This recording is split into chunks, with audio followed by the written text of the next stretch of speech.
Fala pessoal, tá começando mais um Papo de Pastor. Eu sou o Norton, tô aqui com o pastor Léo. Olá pessoal, tudo bem? Antes da gente ir pro tema do papo de hoje, já vou pedir para você que está acompanhando nosso podcast, seguir a gente no Spotify, se você estiver acompanhando pelo Spotify. Avaliar a gente no Spotify. Avaliar é importante também. Aí no nosso Spotify tem uma opção de você avaliar, que por sinal tá uma ótima avaliação até o momento. Até o momento. Pouquíssimas pessoas avaliaram. Agradamos poucos, mas agradamos bem. Exato. Então você pode avaliar a gente no Spotify. Se você estiver ouvindo pelo YouTube, você pode se inscrever no canal, curtir e compartilhe esse episódio e os outros aí com seus amigos, com a família, com a igreja. E também no Spotify, agora tem uma função, como já expliquei nos outros, mas lembrando, caixinha de perguntas no Spotify. Se você estiver no episódio, é só você arrastar um pouquinho para baixo, você vai ver a caixa de pergunta. Você fala o que achou do episódio ou coloca sugestão para os próximos episódios. É importante essa interação com a gente também. E siga a gente no Instagram, IPJockey. Lá também tem uma caixinha de perguntas do Papo de Pastor, no destaque do nosso Instagram, para você deixar também lá a sua sugestão ou dúvida para os próximos episódios. E vamos começar o papo de hoje. Pastor, hoje a gente vai falar sobre livre-arbítrio, tema aí queridinho entre os calvinistas e arminianos. E quem chega na igreja presbiteriana. E quem chega na igreja presbiteriana, eu já não aguento mais. Mas vamos falar sobre esse tema, que é legal explicar também para quem está chegando aí, para quem quer ouvir sobre esse assunto. Vamos falar sobre livre-arbítrio e livre agência, né? Primeiramente, o que seria livre-arbítrio, o seu conceito, questão teológica, filosófica também, o que seria livre-arbítrio? Deixa eu só, Norton, fazer um prefáciozinho, que a proposta desse podcast não vai ser explicar num ponto que acabou o debate. Agora você entendeu. Eu tenho muita dificuldade com o livro que diz isso. Eu não sei porque as pessoas têm dificuldade com esse assunto. Já, a vontade já de fechar o livro ali. Sabe? Então, esse é um assunto, por exemplo, que a gente vai estar conversando aqui, mas ele tem, sim, várias nuances, que eu acho que vale a pena, não é tão simples, tanto é que eu gosto muito, né? Eu vou começar como a confissão de fé termina, quando vai falar sobre os decretos de Deus. Esse é o tipo de doutrina que mostra exatamente a nossa incapacidade de compreender toda a vontade de Deus, mas ainda assim nos faz render glória a Ele. Tá? Então, eu quero só salientar bem isso, que aqui a ideia não é explicar livre-arbítrio para os tolos. Não. É só mostrar, tentar resumir para você, ok, e mostrar um caminho a seguir, tá bom? Tudo dito isso. Veja, Norton, tradicionalmente, quando todo mundo pergunta sobre livre-arbítrio para mim, consciente ou inconsciente, aquela pessoa está perguntando sobre livre agência. Tá? Então, aqui, é bom que uma pessoa entenda, qualquer pessoa que está ouvindo entenda, que existe uma linguagem teológica dentro de assuntos. Deixa eu dar um exemplo. Se eu pergunto assim para tu, Norton, me diga um aspecto negativo dos 10 mandamentos. Tem algum? Não, na minha cabeça agora não. Não, por quê? Porque a cabeça do Norton processou negativo como ruim. Isso. Só que, se eu estiver num contexto teológico, se o Norton estiver num seminário, e eu perguntar, Norton, me dê um aspecto negativo dos 10 mandamentos, ele vai dizer, não terás outros deuses diante de mim. É negativo, é não. Sim. É não faça. Se eu perguntar, Norton, me dê um aspecto positivo dos 10 mandamentos, ele, honra teu pai e tua mãe. É faça. Então, veja que, na teologia, por exemplo, positivo e negativo não é ruim, e bom e ruim, perdão. Sim.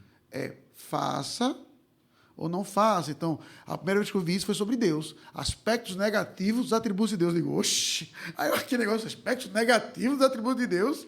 Aí é exatamente isso. O que Deus não pode fazer? Deus não pode compartilhar algum de seus atributos. Aí eu, Então, dito isso, livre-arbítrio, tá? Eu gosto muito da simplicidade, mas da efetividade da definição da nossa confissão de fé do Westminster, tá bom? Então, para quem não conhece, a Igreja Presbiteriana subscreve uma confissão de fé, e se eu quero pegar lá o índice, ela vai ver que tem um capítulo, que é o capítulo 9, chamado do livre-arbítrio. O nome é exatamente esse, do livre-arbítrio, tá? E aí, na seção 2 desse capítulo, ele vai dizer assim, o homem, em seu estado de inocência, tinha a liberdade e o poder de querer e fazer aquilo que é bom e agradável a Deus, mas mudavelmente, de sorte que pudesse decair dessa liberdade e poder. Então, em linhas gerais, o que é, quando a pessoa pergunta assim, pastor, o que é o livre-arbítrio? Do ponto de vista teológico, é isso aqui. É a capacidade de fazer o que é bom e agradável a Deus por sua própria vontade. Entendeu? Então, quando a pessoa olha para isso, ela já entende que só dois seres humanos, na verdade, foram criados com isso. Que foram quem? Adão e Eva. Pastor, mas você está falando num contexto... O cristão entende isso, né? Espero. Não, isso que eu tô falando. O crente entende isso. Espero. Mas a gente está colocando que a gente sabe, pessoas que não são crentes, não têm essa visão, acreditam que elas têm a capacidade de fazer coisas boas sem que seja pela ação do próprio Deus na vida delas. E tem. E esse é o ponto. Esse é o ponto da chamada agência. Ou seja, um ser humano ele vai ter agência sobre aquilo que a sua vontade quer que ele faça. Isso não quer dizer, por exemplo, e aí é onde tem que ver, a pessoa entender o ponto principal dessa doutrina, tá? Que é o quê? Vamos supor, pronto, eu vi uma vez uma entrevista de um policial, não sei se foi no podcast, não sei se foi num jornal, achei interessante. Ele, assim, vou vender o peixe como o peixe foi vendido lá na entrevista, não sei se é verdade o fato. Lembra de um jornalista que foi morto há muito tempo, chamado, não sei o que, Lopes, Tim Lopes, esqueci o nome dele, sabe? Mas foi morto, virou notícia e tudo, que morreu com uma cobertura, assim, cobrindo os eventos numa favela no Rio de Janeiro. Aí, a entrevista foi com um delegado que cobriu aquele caso. Aí eles prenderam o cara. Aí um cara bandido, traficante. Aí o cara disse assim, rapaz, doutor, me faz o seguinte, me deixa eu ir, que amanhã o senhor vai descobrir o corpo acho que é Tim Lopes, me fugiu o nome aqui dele. Aí o cara, oxi, e eu vou confiar em bandido, é? O delegado dizendo, aí o delegado disse, aí falei que eu aprendi uma lição. Aí o bandido disse, doutor, só o que eu tenho é a minha palavra. O senhor pode confiar. Aí disse que liberou o cara no outro dia, 6 horas da manhã, acharam o corpo do cara. Estava lá exatamente o que o bandido disse que estava. Então, qual é o meu ponto? O cara é bandido, certo? Traficante, certo? Potencialmente um assassino, certo? Mas o cara não é mentiroso. Ou seja, isso quer dizer que ele é bom? Esse é o ponto. Então, ou seja, o que as pessoas tentam olhar é para a atitude, para tentar dizer a vontade. Então, ou seja, o cara não é mentiroso, mas ele é uma boa pessoa? Pode responder. Não. Não. Então, ou seja, o fato do Norton, por exemplo, vou pegar um exemplo bem clichê. Nem eu. Não, esse é o ponto. Não é o Norton, não. Ninguém. Essa é a beleza dessa doutrina. Porque vai dizer, só 2 tiveram, não houve mais exceção. Só 2, Adão e Eva. Perdeu isso dali para frente, de Caim para frente. Pronto, de Caim para frente. Até o Norton Filho, até o Leonardo. Todos agora são livres agentes. Por natureza, eles são mortos de delitos e pecados. Então, o ponto é a perspectiva no que concerne Deus. Então, isso quer dizer que tudo o que o Norton vai fazer na vida, tudo o que o Leonardo vai fazer na vida é necessariamente mal? Não.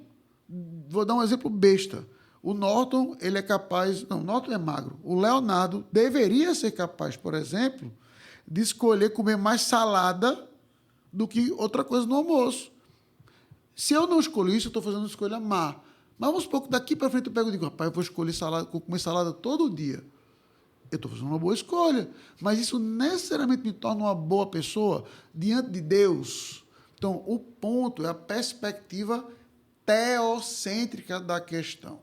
Tá? Então, a confissão de fé, assim como a teologia, não está olhando numa perspectiva horizontal. O Norton para com um amigo dele. Quem é melhor, quem é pior. Então, o Norton, por exemplo, o Norton, para quem não sabe, ele é músico. Então, eu posso comparar o Norton, por exemplo, com outros músicos. Quem canta melhor ou pior, de acordo com a minha opinião. Quem toca melhor ou pior, com a minha opinião.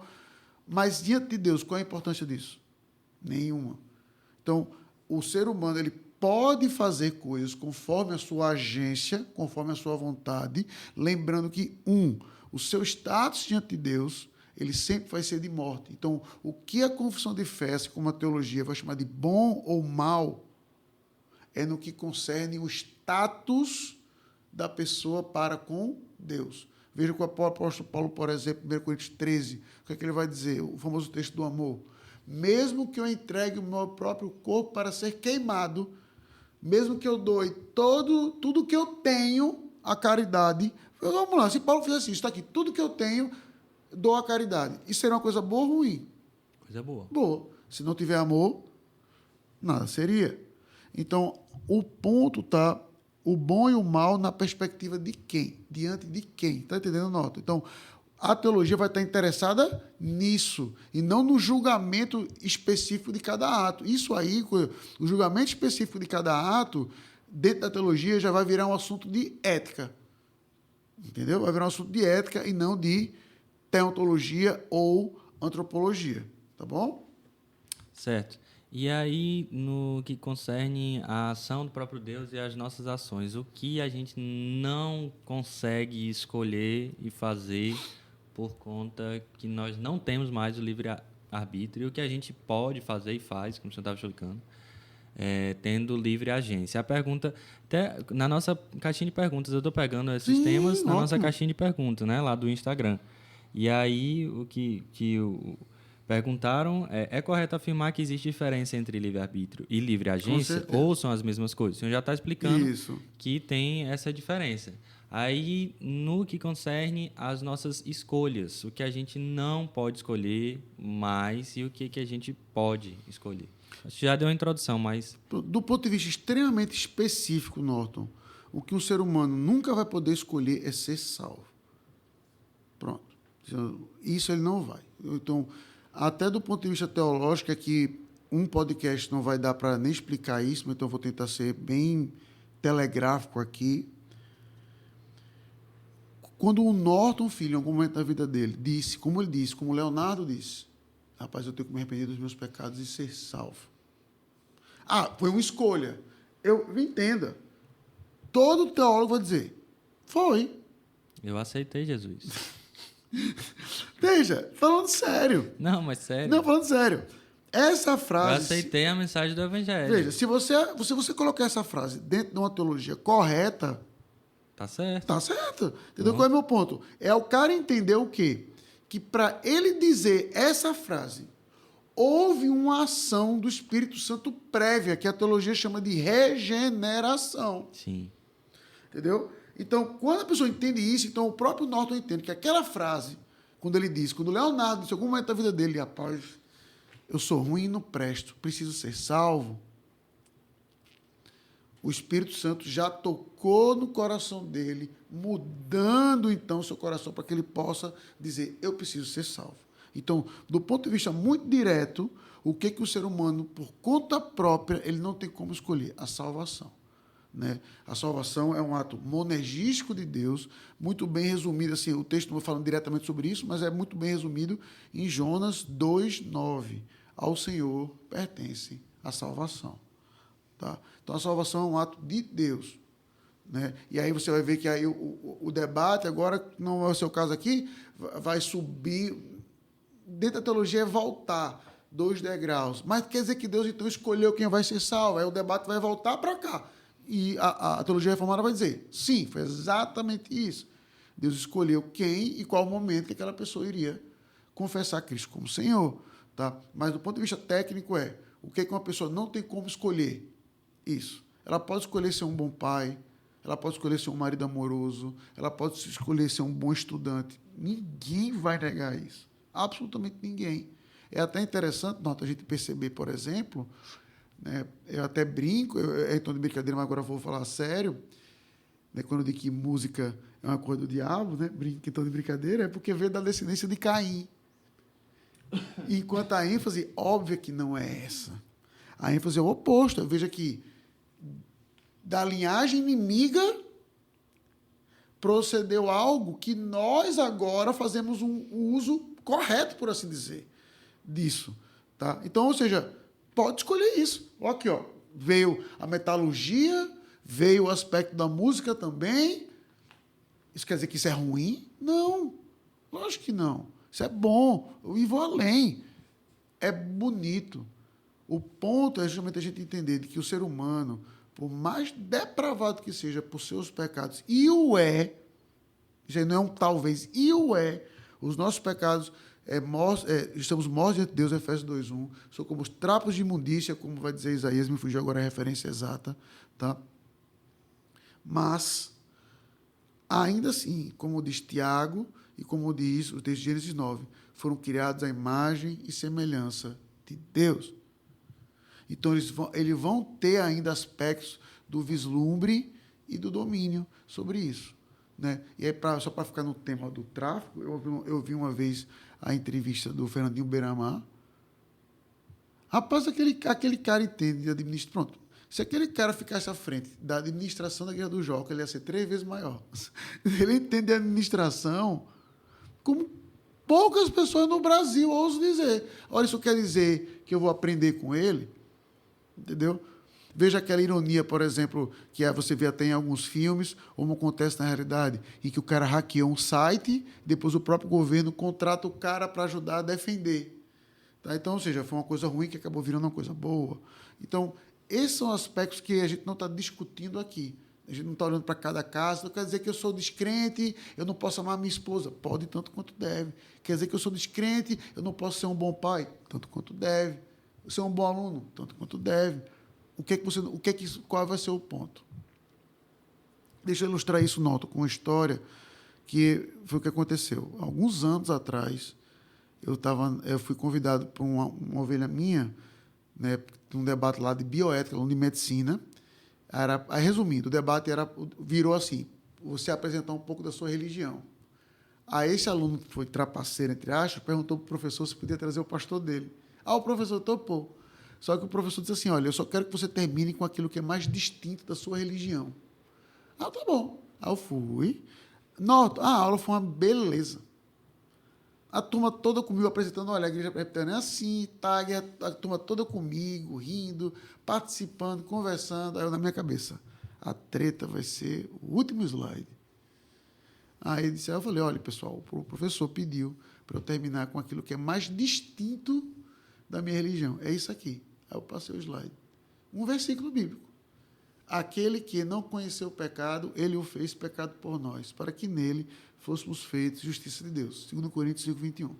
Não existe salvação fora de Cristo. Foi isso que eu disse. Noto, essa frase é polêmica? De teoria, não. Mas eu disse isso. Não existe salvação fora de Cristo. A turma veio abaixo. Então o senhor está dizendo que minha avó, só porque eu não vou para a igreja, vai para o inferno? Estou. Então o senhor está dizendo que os índios, no meio do mato, porque não conhecem Cristo, vão para o inferno? Estou. É isso mesmo que eu estou dizendo. Mas, estou pronto. Aí você percebe. Tira a agência do cara. E aí mexe. Do arbítrio. Exato, arbítrio. E aí você percebe, Norton, como isso mexe muito com a gente, né? Porque é o exemplo que eu sempre dou. Ninguém nunca, pela graça do bom Deus, jogou uma pedra agora nos vidros da igreja do Jockey. Mas vamos supor que o Jockey colocasse uma placa dizendo assim, proibido jogar pedra no vidro.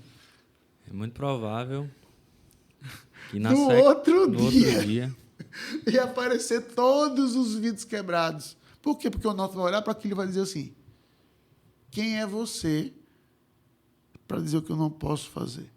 Tem até aquela pegadinha, tu nem tem dado para lembrar, mas talvez tenha visto no YouTube, que foi, acho que no Silvio Santos, que eles botaram uma caixa, um negócio de madeira no meio da rua, com um lugar para botar a cabeça, mas escrito, não olhe.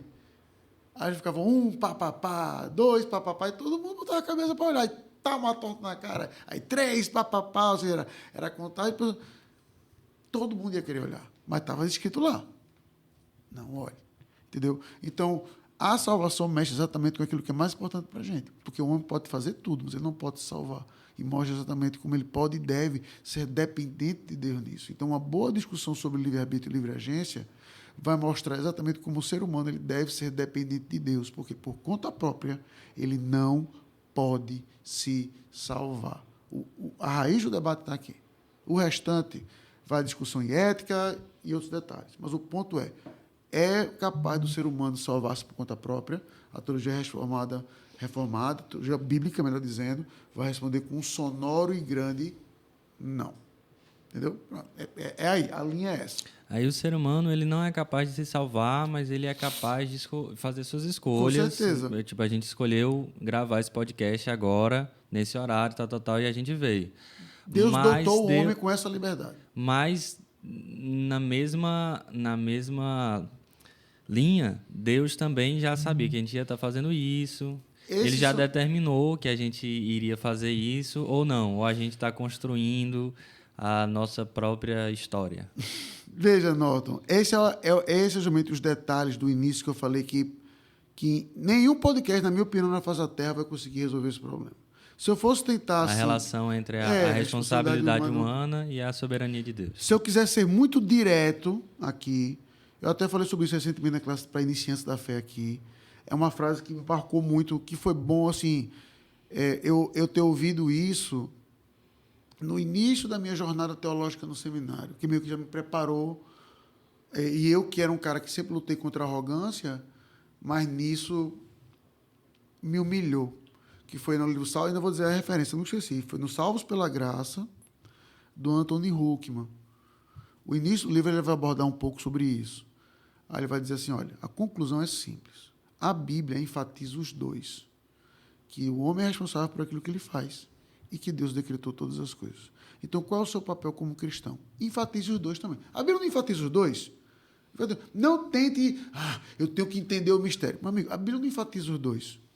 Enfatize os dois. Então, o cristianismo é maior do que isso e bom é esse ponto. Você vai ter duas armas para atirar. Então, eu sempre tento fazer isso. Eu não tento, veja bem, explicar. Agora, se eu fosse pegar um exemplo bíblico nisso, é o texto de Atos 27, lá no naufrágio do apóstolo Paulo. Vou resumir muito a história aqui. Paulo pega e diz, vai acontecer isso. E as pessoas ignoram Paulo, e preferem escutar o capitão. Acontece o que Paulo diz. Aí Paulo diz assim, olha, tem bom ânimo, porque um anjo veio até mim, diz que isso ia acontecer, e aconteceu, mas também diz que ninguém vai se perder. Então, ou seja, pode dizer, ninguém vai morrer. Então, Paulo poderia muito bem fazer feito de Jesus na tempestade e dormir lá no fundo, né? Mas aí Paulo observa que alguns dos tripulantes iam pegar botes para fugir. Aí Paulo, não faz isso. Por quê? Porque Deus me disse que ninguém vai se perder, mas tem que estar no barco. Então, observe. Paulo começa com uma frase direta, dizendo, ninguém vai se perder. O anjo me disse. Então, o anjo já disse, da vontade de Deus, o fim da história, concorda?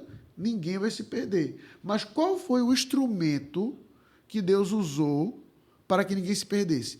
Paulo falando, não pule. Então, observe que o mesmo Deus que decretou o fim, usou Paulo como instrumento de uma causa secundária. Paulo dizendo, não pule, não fuja. Então, esse texto, na minha opinião, mostra bem esses dois aspectos aqui. Do Deus que decretou o fim, mas dotou o homem de liberdade para que o meio levasse ao fim que ele decretou. Pronto, então eu acho que o texto de Atos 27 ilustra bem esse aspecto de que Deus decretou todas as coisas, dotando o homem de liberdade para que todas as coisas fossem conforme aquilo que ele decretou. Pronto. Essa é a frase para você tatuar no seu braço. Pois não pronto. faça isso, é uma brincadeira, pelo amor de Deus. Pois pronto. Então, uma mensagem aí para Mirella. Eita. Pode uma mensagem para Mirella? Rapaz, você que é o dono do podcast. Não, então, eu ia dizer que, bem, Deus, você que está ouvindo esse podcast aí, Mirella é minha noiva. Sim. Eu queria dizer para ela que não tinha jeito, que Deus já tinha decretado que era ela. Em breve. Deus permite. Será que é isso mesmo que Deus decretou, pastor? Esse é o ponto. Quem conheceu a mente do nosso... Ele cantou isso aqui domingo. Quem conheceu a mente do nosso... Quem foi o conselheiro? Você não vai ficar chateado agora.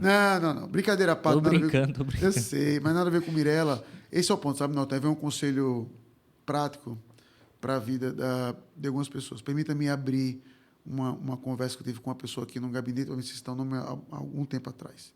A pessoa estava na dúvida, Norton, se ela deveria fazer ou não algo. E aí, o que é que ela olhou? Para as circunstâncias do momento, para dizer assim, pastor, eu não acho que eu deveria fazer isso. Por quê? Aconteceu isso, aconteceu isso e aconteceu isso. Aí eu disse, olha, eu estou entendendo sua lógica, só que eu pontuei assim, isso que a senhora quer fazer é pecado? Não. Isso que a senhora quer fazer vai lhe ajudar e muito. Faça. Entendeu? Então, o grande problema dos nossos crentes é que a gente é um pouco volátil para as nossas circunstâncias e entender os aspectos morais. Então, uma ilustração disso é, se eu perguntasse para José, na hora que ele está no poço, e aí, José, está tudo bacana? Ele ia dizer, tu é doida? Eu estou num poço aqui. Mas 20 anos depois, ele olhou para aquele mesmo evento e disse, quem me jogou ali foi Deus. Então, a própria maturidade cristã faz com que a pessoa olhe para as circunstâncias de um jeito distinto. Essa foi a vontade de Deus. Exatamente. E que o crente tem, eu acho que tem, a gente tem dificuldade com o entendimento do que é a vontade de Deus. Exato. Que é, pronto, para você ter um debate no podcast, que do jeito, e vou citar um teólogo mais inteligente do que eu, que é o Bruce Waltke, do jeito que a gente trata hoje a vontade de Deus é uma noção pagã. A gente trata do mesmo jeito que os pagãos tratam. E a Bíblia trata esse aspecto da vontade de Deus de um jeito completamente diferente do que tradicionalmente é abordado em muitas igrejas evangélicas por aí afora. Mas fica para um próximo podcast isso aí. É isso aí. Valeu, pastor. Valeu, meu. Mais um Papo de Pastor. Novamente lembrando você de acompanhar a gente em todas as plataformas. Segue a gente aí no Spotify.